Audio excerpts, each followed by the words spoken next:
What kind of patients you are getting? What kind of problems mostly you see? So mostly in the adult population, I can see the rates of depression and anxiety are rising a lot. And I also see a lot of employees suffering from burnout.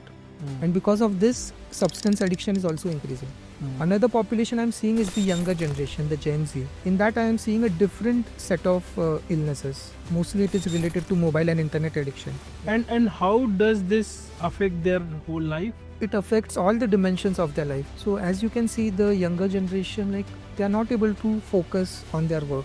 As you can see, they are quitting from jobs. Right. They are not that much productive. So there was this one school teacher whom I was working with. Yeah, so he was suffering from social anxiety disorder and he feared speaking in front of public. One day he came to me, he was very worried. He told me that, sir, my principal has given my name to deliver a speech on Teachers' Day. So I told, what happened? He told me, sir, I cannot speak even in front of one person. How will I be able to speak in front of 100 people? Please help me. So then what I did was I went through some therapy sessions with him and you would be surprised, in 2 sessions his confidence increased actually. Wow. And actually on Teachers' Day he was able to deliver that speech and he got a round of applause from the audience. So what is mindfulness? Basically mindfulness means being aware.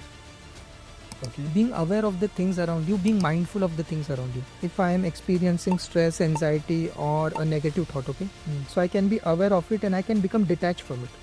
Okay. So I can just observe it and then I will feel peaceful, Okay. but on a temporary basis. Hmm. Once I get out of my meditation mat, again that thought will come and I'll get attached to it. So we need to heal that thought. Right. So we need to go deep into why that thought is occurring. And that's where Western psychology comes into play. You know, if you really want to share something beautiful just to the audience, Yeah. what would you say?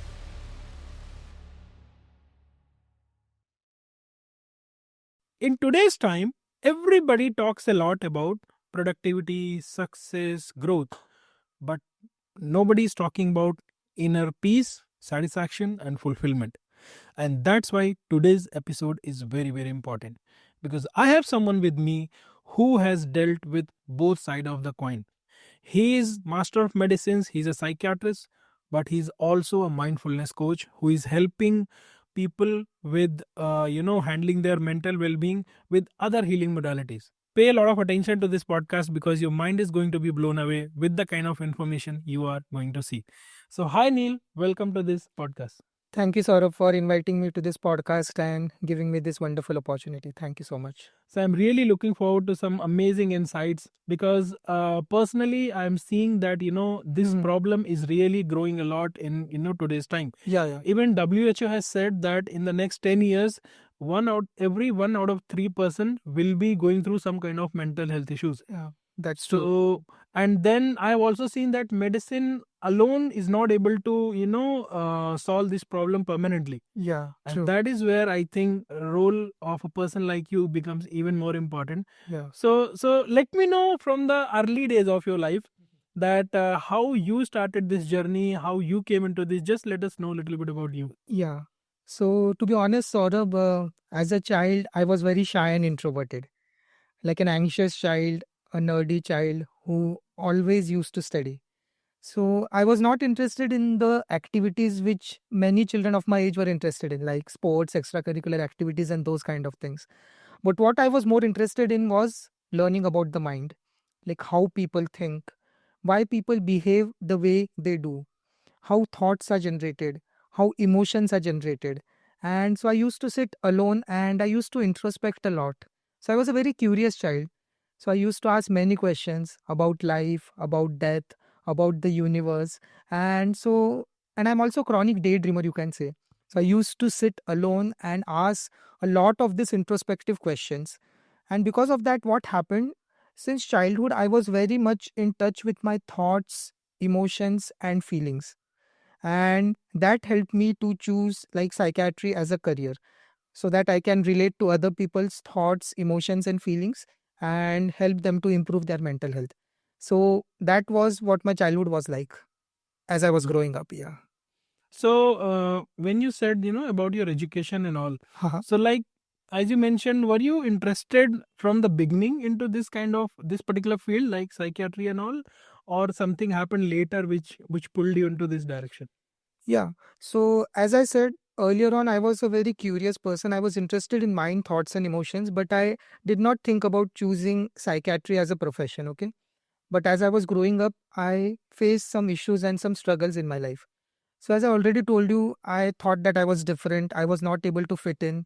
So, there was a lot of comparison with other people. Okay. There was some inferiority complex, some anxiety, not feeling good enough. Okay. And then some things happened which compelled me to focus on my own mental health. And that's how I started getting interested in mental health and especially psychiatry. So it has been through my own struggles that I got interested in it. And yeah, there was a childhood curiosity also. But when both combined, then psychiatry came and I Mm. chose it as my profession. So when you mentioned something about, some personal journey, Yeah, would you like to share about that? yeah, I would like to share about it. So as I already told you, like I was a very good student in my school, always the topper. Everyone liked me, my parents, friends, relatives, because I helped everyone. I was Perfect. perfect, obedient person. Mm. And I was also very good in studies, always the topper till my 12th standard. Wow. So all of my friends, teachers, relatives had high expectations of me. And in 12th standard, I was preparing for one of the most important exams of my life, my medical entrance examination. Mm.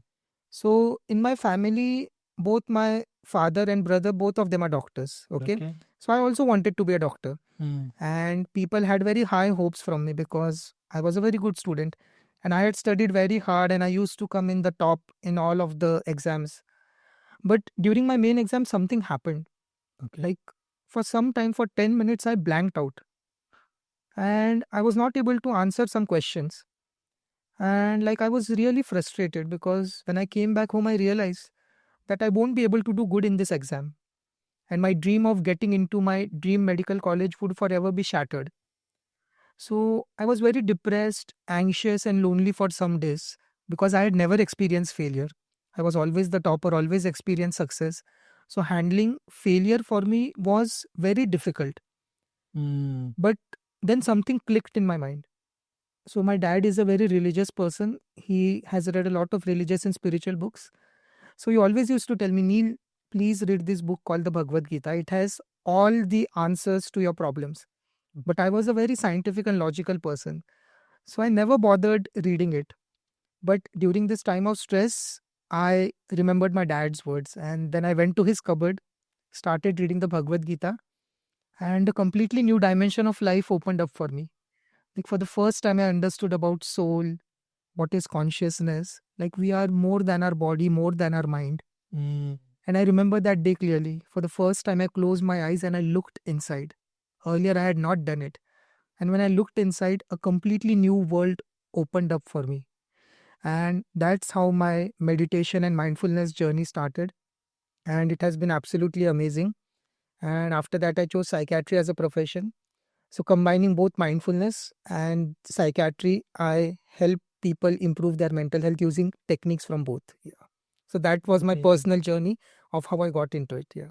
So what I understood is that one experience led you to exploration of this spirituality and looking inwards, Yeah. and that's how you came into this direction, Yeah. right? True. So but then most of the people, Hmm. especially when I see a doctor, who has studied medicine, who lives among doctors, and your parents, Yeah. like your father and brother is also doctor. Yeah. Yeah. So how come mindfulness came into the whole picture Yeah. in your life? Yeah. Yeah. So, that's what I told you. Like, because as a psychiatrist, I knew many techniques. Like, there are many psychotherapeutic techniques and all. Right. And they work, like they are good, but I thought something was missing. Okay. So when I read these Eastern spiritual books and I started practicing their techniques, Hmm. so I realized that mindfulness and meditation had a different level of depth to it. Okay. So as I started practicing it and as I observed my thoughts, as I observed my emotions, what I realized is that I experienced a sense of calm and a sense of peace that I had never experienced before. Okay. So, though my dad compelled me on this journey of going to mindfulness, but then I started practicing it more and more. And the more I practiced it, the more self aware I became. The more I was aware of my thoughts, feelings, and emotions, the more I was aware of my strengths and weaknesses. And it helped me in other areas of my life as well, like in my career, because when you are mindful, you are able to listen to people. So you are able to be compassionate to them. You are able to be more focused. Like I was more focused on my studies while seeing patients. I'm more focused because it increases your focus and it increases your concentration. So that's how mindfulness got into the picture. Okay. But I would say the technique, psychiatry and psychology, those techniques also work. But what I realized when you combine both, like it's like magic. Like, and I have never seen it before. And it's like magic and it works really well, wonderfully well. It has worked for me and it has worked for many of my clients as well.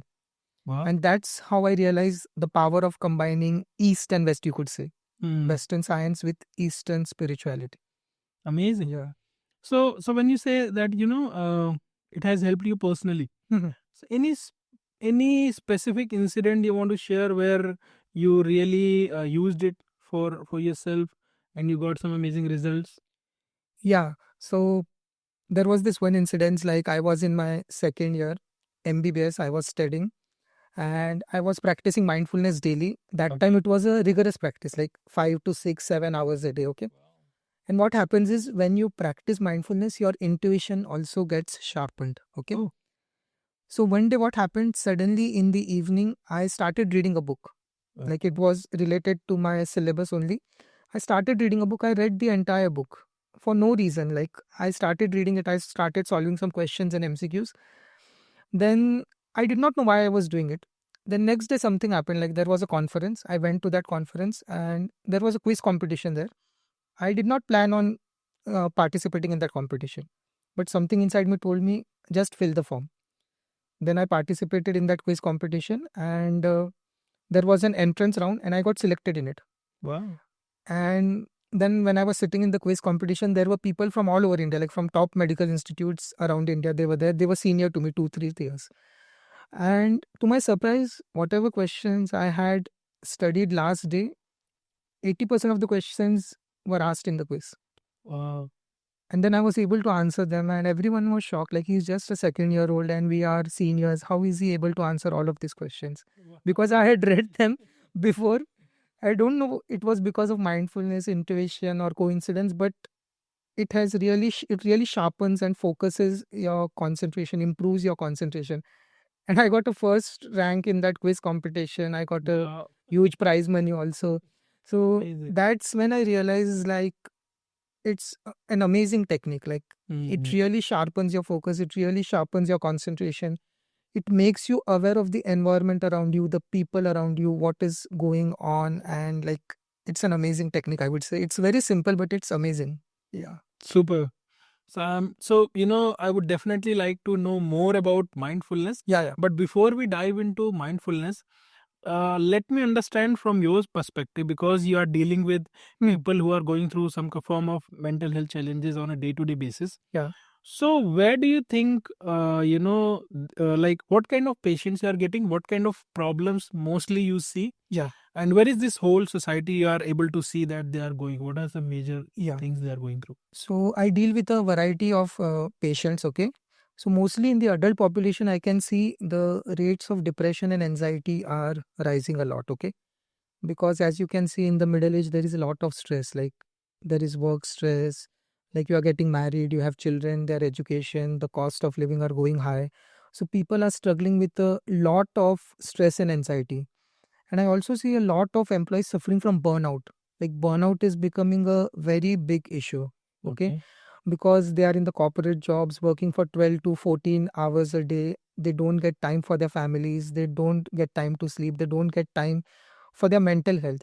So I see a lot of patients, especially adults, suffering from burnout, depression, and anxiety. And because of this, substance addiction is also increasing. Like many people are resorting to smoking or drinking alcohol in order to alleviate that stress and anxiety. Because it's an easy thing, no? When you experience stress and anxiety, you can have a drink or you can have a smoke and then it disappears. So then most of the people are resorting to that, especially in the adult population. Another population I'm seeing is the younger generation, the Gen Z. Okay. In that, I am seeing a different set of illnesses. Mostly it is related to mobile and internet addiction. Okay. Like they are not able to get off from social media. There is a lot of comparison. Like people younger age are comparing a lot. They are trying to show off. They are feeling inferior to other people. Because of that, depression and anxiety is rising at a very high rate. Like I'm getting so many clients like 15, 16, 17 years olds suffering from depression and anxiety. And it troubles me. Also, I would say gaming addiction. Like those betting apps, Yes. now they are banned, but earlier, a lot of patients with gaming addiction I have seen, like their entire money used to go in that. They used to take loans for gambling and all. So that is also increasing. And I would say substance use is also increasing. Like they are resorting to using cannabis and weed.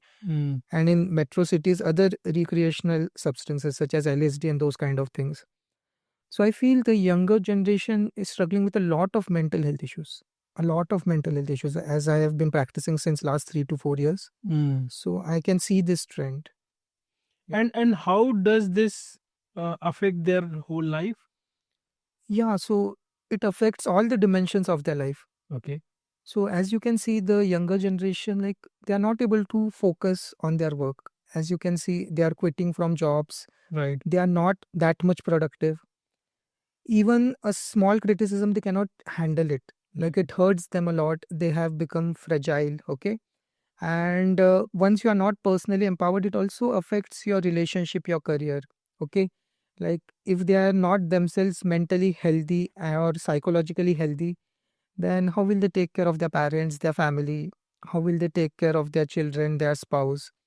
So I think it is affecting many areas of their life, even their career, profession, education. Like people who are studying in 10th or 12th standard, they are also suffering from this. So it is affecting their grades, their marks, their productivity at their workplace.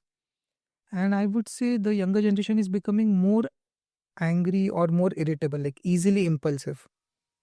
I think And right. Yes. because of that, they are a lot of rebellious with authority, with their parents. So those kind of things I'm also noticing, like in the younger Okay. generation. Yeah. So do you think what WHO is saying it is going in that direction only? Yeah, it's going in that direction. And one more thing I would like to say, but the awareness is also increasing. Okay. Yeah. So earlier, like mental health was considered a stigma 10 to 15 years back. Right. Like if you are Okay. visiting a psychiatrist, like then something is wrong with you. But this is one positive thing I'm seeing about the younger generation. Like they are open to receiving help. Okay. Though they are struggling with mental health issues, but compared to the other generations, they are more ready to receive help. They take medications on time. They are also ready to do therapy and do the inner work that Okay. is required to heal. Okay. So I think that is a positive point in this younger generation, which I feel can help them in the future. Yeah, they are struggling with a lot of issues, but the thing is, they are willing to work on it. Got it. Yeah. So when you deal with such patients Hmm. and everybody comes with their own story, does it affect you also at some level? Yes, Saurabh, it affects a lot. Like when I was studying, when I was in my first year, so I was not exposed to it. So when I used to listen to patient stories, their emotional stories, the struggles which they have faced in their life, it used to affect a lot, like emotionally also, because I'm a very sensitive person by nature. So I take on people's emotions. So these stories affected me, especially for the first 1 year. But what I noticed is that it was creating something we call compassion fatigue. Like when you take on too much emotions from other people, you feel drained and you feel fatigued. Right. And then you cannot help them in a better way. Right. So as I became more mature in my profession, what I realized is that yes, you need to feel compassion for your patients, you need to feel empathy for them. But at the same time, you also need to maintain some boundaries so that you don't take on their emotions. And it takes time. Takes time. And what I realized is when I combined this compassion with this boundary setting, I was able to help them more. Like Right. I was able to understand them, their problems, their struggles. But at the same time, I had that strength so that I can be objective in helping them. And I realized being in that zone of strength allowed me to help my patients in a more effective and efficient way as compared to when I was just taking on their emotions. Yeah. So I would say both are important, compassion and empathy, along with some level of strength and boundaries. Definitely. Yeah. Then I think you can handle Then you can handle the patients. these Yeah. many people. Then you Yes. can serve as many people as you want to without getting emotionally drained. Right, right. One more angle I want to understand when Yeah. it comes to mental health. I was reading an article somewhere, and it was mentioning that, the new generation. Mhm. So some of them are like, weak. Yeah. Weak means, as you mentioned, they're not able to handle criticism. They can't take any failure, Mhm. So because of that, what is happening? They're not taking responsibility. They're Yeah. not trying to be strong, and they label themselves under this, I would say, mask of mental health issues. Yeah. So that becomes a challenge, I would say, to someone who is really going through some form of Yeah, mental health, that's right? true. So would you like to share, give your perspective on that part? Yes, Saurabh, this can happen. Like sometimes people can use mental health as an excuse for avoiding responsibility or for avoiding work. Right. Okay. But when we talk with patients, we come to realize actually who is genuine, who is not. Okay. Because we have a set of questions we ask them. There are symptoms, there are diagnostic criterias. Like this symptom should be there for a particular duration, then only we can diagnose them. Okay. So there are genuine cases also. And there are some people who hide behind this to run away from responsibilities. But once they consult a professional, like we can guide them in a more better way. Okay. The thing which I feel with this generation is that we are privileged, like privileged in the sense like our parents have done the work, they have set a foundation or a base. So we don't have to struggle for basic necessities and hardships that they had to go through. And because of that, sometimes there can be a sense of entitlement in some people. Not all, but in some people. Right. So because of that, they might not be willing to work hard or take responsibility. So for that, I think they should seek help. Okay. If they are feeling that they are just hiding behind the mask of mental illness, they should seek help. They should develop a strong sense of self, develop good coping mechanisms so that they can handle the struggles and the challenges which life throws at them. Okay. Right. Without it, they won't be able to survive because, as you can see, the world is changing at such a fast rate. AI and all, jobs are getting affected, and lot of wars, lot of conflicts are going on in the world. So people have to face a lot of trauma. So we need a psychologically healthy generation, I would say, 100%. and at the same time spiritually aligned with a purpose. Mm. And I think the youth will be the future. So if they are psychologically healthy and spiritually aligned, then our future of the entire world would be bright, I would say. 100%. 100%. Okay, so coming back to the solution, right? So let's say you deal with all these kind of people, and you help them with medicines, let's say therapy, right? Up to what percentage of the people these medicines and all are able to help them 100%? And where do you introduce mindfulness? Where does this get into the picture? So, Saurabh, let me give you an example, okay? Suppose if a person meets with an accident and he has a fracture, okay? So, what we do is first the person is taken to the hospital and he is operated. And after that, he is told to do physiotherapy in order to maintain that thing, okay? Right. So, in a similar way, what happens is some patients are very serious. Okay. Like there are many psychiatric illnesses, serious psychiatric illnesses like schizophrenia, bipolar mood disorder, where patients are very violent, they are very aggressive. So you cannot just talk with them and calm them down because their state of mind is not in that way where you can talk with them, okay? Okay. Or even in some substances, if a person has taken alcohol, they are not in their senses. True. So they won't be able to understand what you're trying to say. So in this patients, we use medicines, okay? In order to calm them down. Okay. So I would say medicines work beautifully for decreasing the symptoms. Okay. But the thing is that after they have calmed down, then we need to work on some other things. So there I introduce therapy and mindfulness to them, okay? Okay. Because with medicines, the symptoms will go away, okay? But for example, if a person is suffering from depression because he is having conflicts with his wife, the medicine will not solve the conflicts with his wife. True. It will just decrease the symptom. So there I introduce therapy to them, like how you can communicate with your wife in a better way, how you can use meditation to calm yourself down. If you are having conflicts with her, then how you can manage your emotions in a better way. So that later, once again, you don't get into that depression or anxiety because of this. So I use a combination of both, you can say, depending on the patient. Okay. And in very mild cases where I think it is not that severe, so there I directly start with therapy and mindfulness. I tell them it's not that severe. You can manage if you are willing to. With therapy and mindfulness also, we can do it. Can I share one case study of my patient? Yes, I would love to. Yeah. So there was this one school teacher whom I was working with. Yeah. So he was suffering from social anxiety disorder and he feared speaking in front of public. Okay. And one day he came to me, he was very worried. He told me that, sir, my principal has given my name to deliver a speech on Teachers' Day. So I told, what happened? He told me, sir, I cannot speak even in front of one person. How will I be able to speak in front of 100 people? Please help me. Wow. So then what I did was I went through some therapy sessions with him. So I use a specific technique where I combine Western techniques of therapy with Eastern mindfulness. So I did those techniques with him. And you would be surprised, in 2 sessions, his confidence increased actually. Wow. So he was very confident. I also did some role play with him where he is delivering a speech to me. And after that, slowly, his confidence increased. Wow. And actually, on Teachers' Day, he was able to deliver that speech and he got a round of applause from the audience, from 100 people. And he came to me thanking me, thank you so much, sir. Like, I have never spoken in front of one person and I was able to speak in front of 100 people just because of you.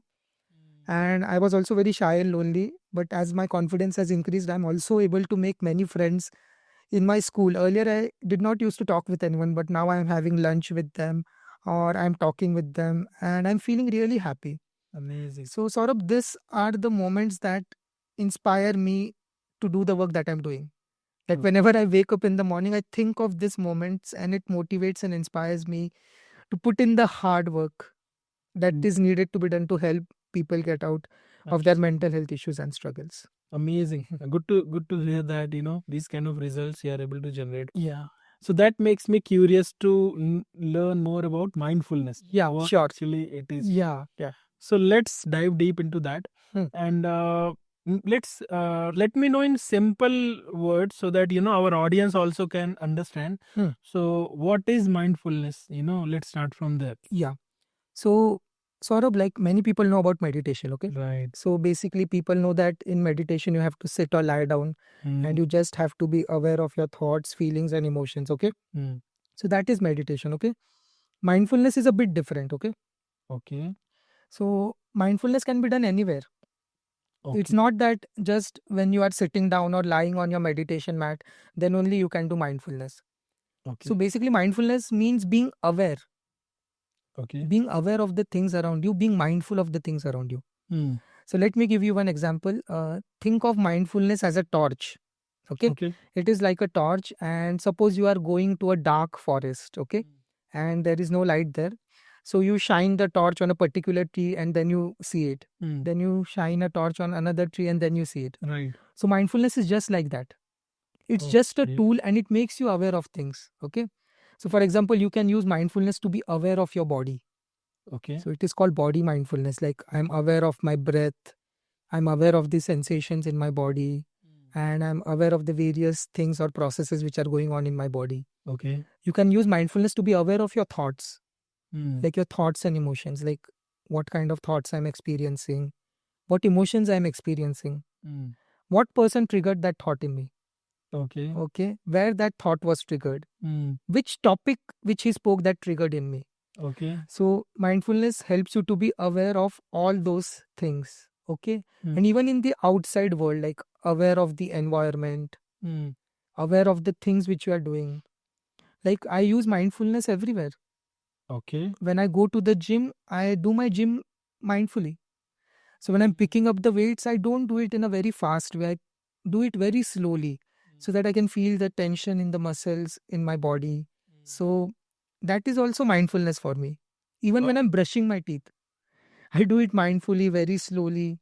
Even while wearing my clothes, when you do it mindfully, with consciousness, with awareness. And when you do it, like it's amazing. Like you won't even realize, like in 2 minutes, you start feeling so calm and so peaceful. Wow. So that is what mindfulness is. So it can be done anywhere, I would say 24 hours a day. Amazing. It's not like meditation where you sit and people think like you have to go to a mountain or a cave and then you have to meditate. Because I think we are living in a modern world, so we have to be engaged in the world also. Yes, So 100%. we have to be calm and peaceful from the inside. Yes, that's necessary, but also we need to be engaged in the world. Yes. Lot of problems are there in the world and we as human beings need to solve them. So I think mindfulness is a thing which can help you to engage with the world also and be with yourself also. That's what I feel mindfulness is, according to me, according to my experience, whatever I have had since last 12, 13 years that I've been practicing it. Amazing. Mm. So what I'm able to understand is that, basically what you explained, that mindfulness is kind of awareness Yeah. which you carry like every moment to moment Yeah. in your Yeah. day-to-day life, right? True. So that, okay, so that makes sense. But then how does that solve all these problems which you always talk about, right? Which you say stress, anxiety, depression, and so Yeah. many different problems. Yeah. How does this help? How does it solve all of these? Yeah. Let us know about that. Yeah. So, Saurabh, you can work on a thing only when you are aware of it. Right. Okay. Mm. So, suppose if a person is struggling with depression or anxiety, okay, he comes to me and he tells me the symptoms. But if he is mindful, he will be able to know why that depression or anxiety is happening. What person, place, or thing is triggering that emotion inside of him. Right. So, without that awareness, he won't be able to work on it. Right. Once that awareness is there, then I work with specific techniques in order to solve those problems. Okay. Okay. Yeah. So then I use techniques along with mindfulness to solve those problems. But if you're not aware, you won't be able to solve those problems. Okay. Right. But there have been studies also where it has been shown mindfulness as a standalone technique also works amazingly well. Okay. Like there have been studies done at the University of New York and other credible universities where they have shown that there were two sets of people, like both were suffering from depression. They were given the same doses of medicines, okay? But one group was doing mindfulness and meditation daily. Okay. And the other group was not doing mindfulness and meditation daily. So what they found out was that the group which was doing meditation and mindfulness along with taking medicines, they had 40% more improvement as compared to the people who were taking medicines only. So once you use a combination of both, the improvement is actually amazing, okay? And also what they have shown is that there has been research done at the University of California where they found out was that if you are mindful throughout the day or at least for some moments in the day, there is a chemical in our brain which is called BDNF, like brain derived neurotrophic factor. Okay. So it increases the regeneration of neurons in our brain. So like our brain is the ultimate supercomputer. Right. Whatever we do, think and feel, our brain processes all this information. Right. So they have found that in these meditators and yogis who have been meditating for years, the levels of BDNF are very high. Oh. And that is why they are able to process and understand the world in a better way. That is why they are able to remain so calm and so peaceful and not get triggered. So a lot of scientific studies are also there about mindfulness, I would say. So what all kind of problem it can solve, if you have to mention, let's say, in today's time? I would say it can solve any problem. Okay. Any problem in the sense, like as I told you, you can be aware of any issue in your life. Okay. So once you are aware of it, you can solve any issue. So let me share another case study with you, like one of my clients. So he is suffering from a substance addiction. Like he has been using a lot of substance since many years and he was not able to get rid of it. Okay. I started him on medications. He was taking it regularly. It helped him 50-60%. Okay. But 40% he was not able to overcome it. Okay. So that's when I thought I need to introduce some mindfulness techniques. Okay. So then I started doing some therapy techniques and mindfulness techniques with him. So I made him calm and peaceful. I made him aware of his thoughts, feelings, and emotions. Because Saurabh, you need something for addiction when your mind is either extremely stimulated or extremely depressed. Right. Once your mind is balanced and calm, you don't need that addiction to feel better. True. Okay. So what happened was I practiced some techniques with him, meditation, mindfulness. His mind became calm and he was able to get rid of that addiction. Okay. I used another technique with him, like it's from psychology. So what happens is that when you are growing up, you go through various levels of development, okay? Right. And according to psychological research, it has been shown that there is one particular phase when you are 0 to 2 years old. Okay. It is called the oral phase, okay? So what happens during this phase is that people, they want food and drink. If you think about a small baby, Right. what they need the most is they need milk from their mother and they need safety, okay? Right. But sometimes what happens is if the mother underfeeds the baby Mhm. or if overfeeds the baby, they can become addicted or allergic to food. Okay. Okay. So in this case, what I found was that this person had not received proper breastfeeding as a child, Okay. and because of that, he was craving that in his adult life. Wow. And then we worked on that oral fixation Mm. along with mindfulness, along with medicines, and his substance addiction decreased. Wow. Yeah. So you were able to dig deeper and you Yeah. were able to understand that Yeah. this was the issue. Because of using mindfulness and therapeutic techniques, Mm. we were able to go deep into his childhood. We were able to find patterns. Mm. And then we were able to realize, oh, in childhood, he had this oral fixation. That's why he is addicted to substances. He did not get proper nourishment during that time. So he's seeking that nourishment outside through substances or other things. So, in that way, a holistic combination I am using of medicines, of therapy, and of mindfulness. And once you combine both, like magic happens. It works amazingly well. Yeah, I mean, these are magical results, right? Yeah. Amazing, amazing. Okay, so you said that, this can solve any kind of problems, and you have been solving Yeah, yeah. problems like confidence, substance abuse, Relationship issues. relationship issues. Okay. Uh, so, uh, so like how you have planned to do it? Like, so do you only do it for your patients, or you have some other mediums also? You do it for masses? Yeah. How you do it? Yeah. So I do it for my patients in an offline setup. Okay. Apart from that, every week I do something called as the Mind Detox Challenge. Okay. Okay. So the Mind Detox Challenge is a 2-day workshop. So where I teach people techniques from psychology and mindfulness so Well, that they can themselves work on their mental health. Okay. okay. They can themselves work on improving their mental health apart from medicines. Okay. Hmm. So I teach techniques also because, as I already told you, medicines can help with the symptoms. Okay. Hmm. But these other issues which are going on in your life, okay, relationship issues, career issues, money problems, all those kind of things, we need certain techniques which people can practice on their own. So since last 1 year I have been doing this Mind Detox Challenge, and people have got amazing results. Like I have got a lot of feedback from people that these techniques have really helped them improve their mental health, and now they are able to handle the day to day problems and struggles of their life. So Amazing. apart from one-to-one basis in my offline clinic, I also offer it to the masses as a workshop every week, and I really enjoy doing it. Like it gives Amazing. me a sense of purpose, a sense of meaning in seeing a smile on people's face and how they have grown up from their challenges and become healthy, mature adults. Super.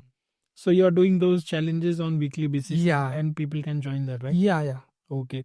So guys, I'm gonna share that link. You will find that in description, and go ahead, check it out, register, and I'm sure you are going to get a lot of value from it. So, by the way, from where this started, this mindfulness, from where you learned? As I already told you, the first thing was that when my dad told me that read the Bhagavad Gita when you are struggling with I was struggling with academic problems and all. So that time I got introduced to mindfulness. But there was one more incident in my life. It was in 2021. Okay. So I was going through a tough phase in my life. A lot of stress, lot of anxiety, lot of depression. During this time, I was introduced to this person. His name is Ken Wilber. Okay. Okay. So he is considered to be one of the greatest philosophers or geniuses on the planet alive today. So he talked about combining techniques from both psychology and mindfulness together. Okay. Okay. So I was a psychiatrist by profession. I knew about Western science and Western psychology. I had also been practicing mindfulness since 10 years. Okay. But I never thought about combining both.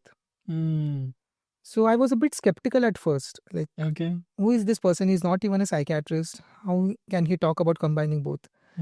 But I was struggling with a lot of issues. So I decided to try his techniques. Okay. And when I tried his techniques. I attended his courses, workshops, webinars, listened to his videos, read all of his books. And when I did that, my life magically transformed. Wow. I was able to get over that stress which I was going through. I found a new meaning and new purpose in my life. I started feeling very happy, very calm, and very peaceful. And that was the turning point in my life. I realized that I need to teach this to other people. I need Okay. to spread this message to the world. So first I taught it to my patients, and the patients had a lot of improvement in their symptoms, and it had worked on me. So this gave me the proof that this actually works. Right. And on that day, I made it my mission. I made it my mission to improve the mental health of 1 million people on this planet so that they can live mentally healthy, emotionally balanced, and fulfilling lives using techniques from modern psychology and ancient mindfulness. The same techniques which have helped me and helped my patients. And that's when I started creating videos on Instagram. I started creating content on social media. Very good. Before that, I did not create any content because I had not found my purpose. But once I found my purpose, each and every one of my content is aligned to my purpose, Very good. is aligned to my mission of improving the mental health of the planet. Super. And Amazing. in order to accomplish that, I also wrote a book. Wow. It's called Detox Your Mind. So it documents my entire journey. Amazing. It has also techniques which I have practiced on myself and on my patients, and how it has helped them to grow as a person. And I have also launched a podcast, Mindful Living with Neil. In that podcast, I interview the same guests and mentors who have helped me Wow. in my own journey, who have taught me the techniques which I'm teaching to other people. Yeah. So in this way, I'm trying to make my small contribution to the world and improving the mental health of the planet. Amazingly. And guys, I'm gonna share that book link also, okay, in the description. So go ahead, check it out. That will also help you a lot. He has written a wonderful book. I've gone through that. Okay. So one more thing. Yeah. You mentioned that you have been practicing mindfulness for 10 years. Yeah. But then there was an incident in 2021 where you were going through a major, stress and anxiety in your own life. Yeah. So, like, while you have been practicing it for these many years, why it happened? And how then you say when you combine, Western psychology with this, it created different results. Yeah, So yeah. how did it became different? So as I already told you, Saurabh, mindfulness makes you aware of things. Okay. So for example, if I am experiencing stress, anxiety, or a negative thought, so I can be aware of it and I can become detached from it. Okay. So I can just observe it and then I will feel peaceful, Okay. but on a temporary basis. Hmm. Okay, on a temporary basis. Hmm. Once I get out of my meditation mat, again that thought will come and I'll get attached to it. Right. So we need to heal that thought. Right. So we need to go deep into why that thought is occurring. And that's where Western psychology comes into play. Okay. Okay. So the case I shared with you, the person was struggling with addiction. So I told him to be mindful of your addiction, just observe it. So it helped him when he was meditating. But after he got out again, was craving for that substance. Right. But once we went deep into that addiction and I was able to go into his childhood and discover that oral fixation, that's where Western psychology helps. So in a similar way, when I was going through that stress and relationship issue, I was able to go back to my childhood using techniques from Western psychology. I was able to heal my trauma, my attachment styles, and all those things which Western psychology talks about. Wow. But without mindfulness, it would not have been possible because I would not have been aware of it. So awareness plus going into the root cause and healing it is what creates the magic. Got it. So mindfulness alone gave you the awareness. Yeah. But then combining it with psychology and these techniques, you were able to heal it. Heal the root cause. Heal Heal the root cause. Okay. Yeah. Yeah. So that the problem actually vanished, right? Yeah. So actually I had made a video on this sometime before. Okay. So I took a glass of water. In that glass of water, I poured some mud. Okay. Then what I told people is when you are mindful, your mind becomes very still, just like the water in the glass. So all the dust or the mud settles down. Okay. Right. it settles down, so you are not aware of it, but it is still there. Still there. True. So once you start doing it, or once you start engaging with the world, again the mud will come up and the thoughts will come up. Right. What Western psychology does is it removes the mud only from the mind. Once the mud is removed, then you won't have those thoughts again. Right. But you need mindfulness also to make your mind calm, and then use those techniques so that you can go deeper. Got it. And that's how I combine this both of these techniques together, which I learned from my mentors, and they are working wonderfully well. It's a completely new approach, a holistic approach, an integral approach to mental health and well-being, as I like to call it. Amazing. It looks very fascinating, right? Yeah. So, by the way, when you talk something like this, so first thing, what is the response from your own fraternity? That I would like to know, because I've seen like most of the doctors, they don't appreciate the idea of healing and other things, right? They only and only talk about and focus on medicine.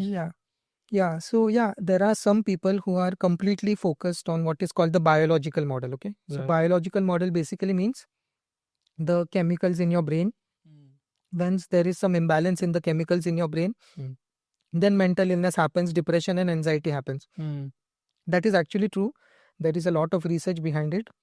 But there is another model in psychiatry which we call the biopsychosocial model, which I follow. Okay. So biopsychosocial basically means bio means the brain chemicals.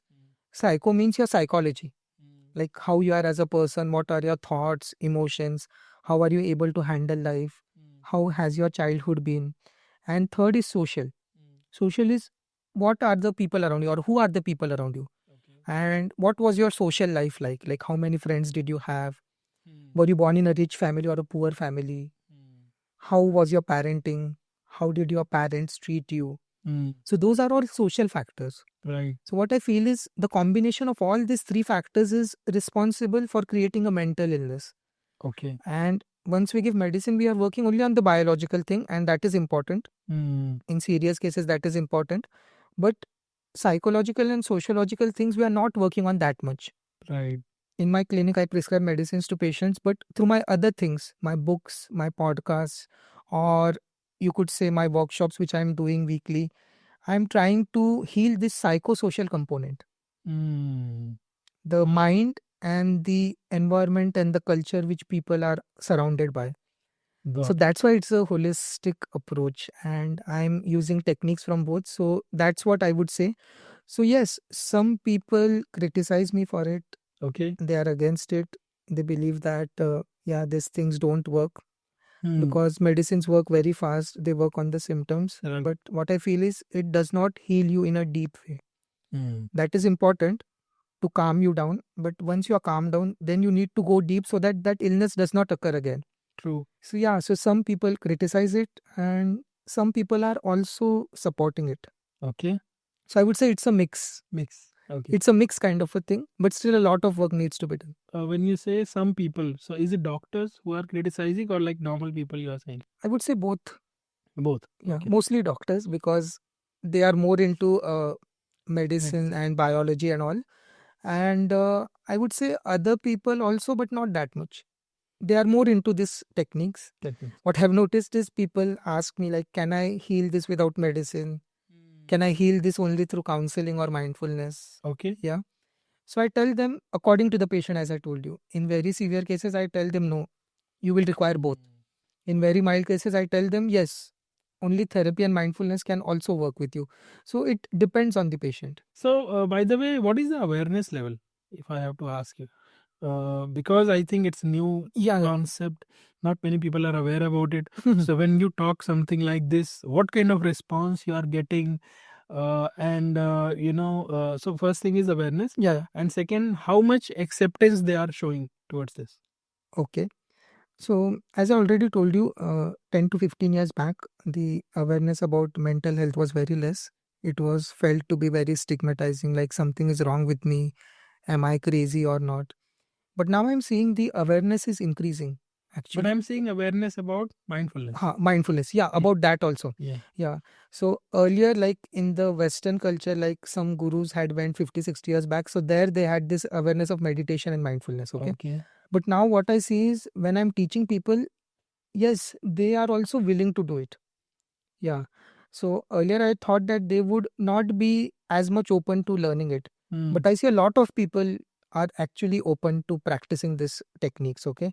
So when I do these workshops, people do meditations and they feel very calm, they feel very happy and peaceful. And then they message me, thank you, sir. It really works. So I think people are getting open to practicing this alternative healing modalities also along with the mainstream healing modalities. And the another component which I have added, the psychological component. Right. So most people were not aware of it, but once I did the workshops, they were fascinated by it. It Okay. actually resonated with them, Mm. and they actually told me, like, we have done many other workshops and trainings, but what you taught, like, it healed us on a very deep level. Right. So I think slowly the awareness about that will also increase, but I would say the awareness about mindfulness and meditation is increasing, because in my workshops I have clients from all over the world, Okay.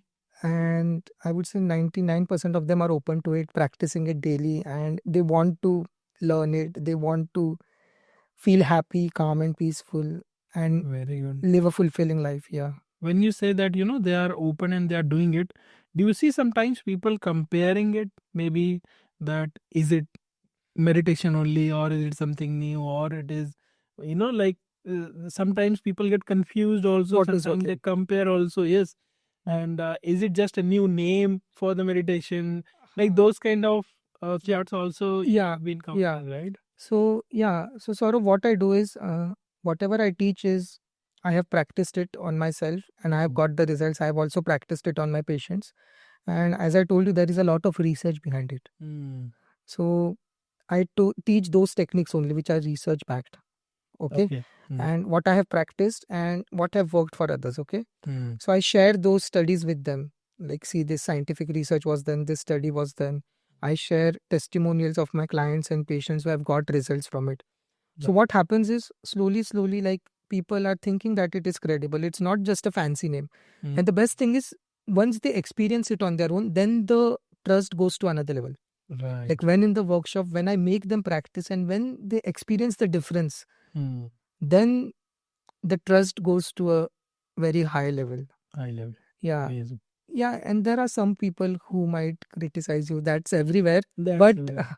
still, I would say most of the people have not received a negative review or a harsh criticism till now for the techniques which I have been doing since last 1 year. So one more thing I want to ask, like as you mentioned, it can solve problem, any kind of problem, Yeah. people are going through. So do you plan to, let's say, implement this particular technique into one particular audience, like let's say for working professionals or for business owner or for one particular audience? Have you thought about that? Like how Yeah. I can. Yeah, so I have thought about working professionals and business owners, okay, both, because I have been a working professional, okay. I have worked as a doctor, and as you know, a doctor's job is very difficult. Yes. We have to work for 24 hours a day. Sometimes we don't even get the sleep. There is a lot of stress, Right. emotional burnout, and exhaustion, okay. So I resonate with the working professionals, what stress they are going through, okay. So I target those people mostly because I can relate to them. True. And on the one hand, currently I'm doing my private psychiatry practice, so I'm also a business owner, technically. Right. So I also resonate with their struggles because we have a different level of struggles, okay? Mm. As doctors or as business owners, we have to get clients, we have to handle teams, we have to think about business, various systems, profit. So it also creates a lot of stress, anxiety, and burnout. So I feel these two audiences are under a lot of stress, I would say. Even the startup founders, like, they are going through a lot of stress. They have to take funding, they have huge teams to handle. There are so many stakeholders involved, investors involved. So they have to keep up with so many things. So I would say these two target audiences I'm targeting currently. Okay. But yeah, anyone can do it and anyone can benefit from it because everyone has some level of stress and some problems in their life. Definitely. Yeah. But I think these two Huh. group of people are like, more More prone more to prone to this, this kind of right, things. yeah. And it affects like to to a larger society, Yeah. I would say. Yeah. It affects because they are the productive class of the society. The business owners run the economy, Yeah, and the working professionals and employees, they are the engine, the highest taxpayers, I would say. exactly. So Exactly. we should take care of them, I would say. Definitely. Yeah. One business owner, let's say, who have a business and have a team of 500 people, it is actually affecting those 500 people, Yeah. and then those 500 people are affecting again to back to their families. Their families also. Yeah. Say one person is able to impact Thousands of people. Yeah. Amazing. Great. Amazing. So I'm able to see that you have been able to identify, you have been able to create, I would say, a magical technique where it really works and it really solves a lot of problems Yeah. to the root cause, Yeah. and it is able to actually solve these mental health issues also to a very good extent, right? So amazing, Neil. I'm very happy that you have been able to create this, and you are doing it to so many people, to the masses. Yeah. You are really doing a great thing, Thank you. and lot more people actually need it. Yeah. So I would say, guys, that if you are going through this podcast, and I would say that definitely if you are going through any form of mental health challenges, definitely explore mindfulness technique. Or if you know someone who is going through some form of difficult time in his life, and you think that only medicines are not the solution, and you want some other form of modalities also, so that you can actually solve it from the root cause, I really appreciate that you go through and check out his mindfulness workshops. They are going to be really helpful for you. So amazing, Neil. You Thank you so really much. gave some valuable insights. Towards closing, I would say that if you really want to share something beautiful just to the audience, Yeah. what would you say? Yeah. So I would like to say one thing, like everyone goes through problems and challenges in their life. Okay. I have also gone through problems and challenges in my life. Okay. But I like this one quote very much. Okay. That life gives you your greatest gifts brilliantly disguised as your worst nightmares. Okay. So whenever you are going through any problems or challenges, realize that in the future it will take you to greater heights. Okay. And when you are in that down point, please take help of someone. Please talk to your friends, family members, or relatives, or take help from a professional, maybe a psychiatrist, a psychologist, or a coach. Okay.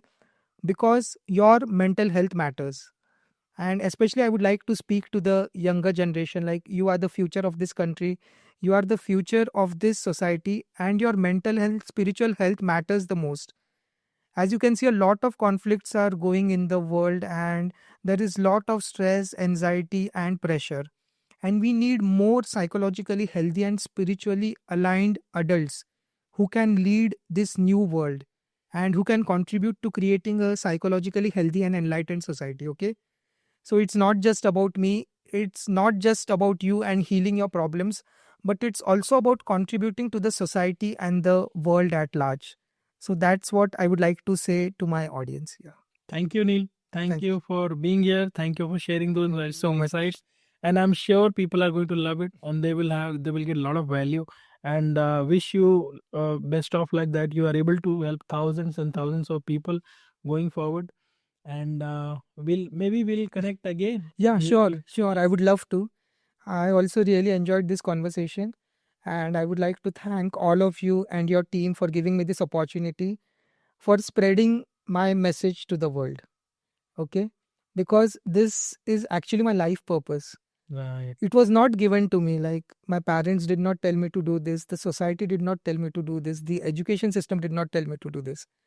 Like, this purpose I have discovered through 3 decades of my life, after going through various problems, challenges, practicing techniques with a lot of trial and error. And then I have come to this purpose, and I want to share it with the world.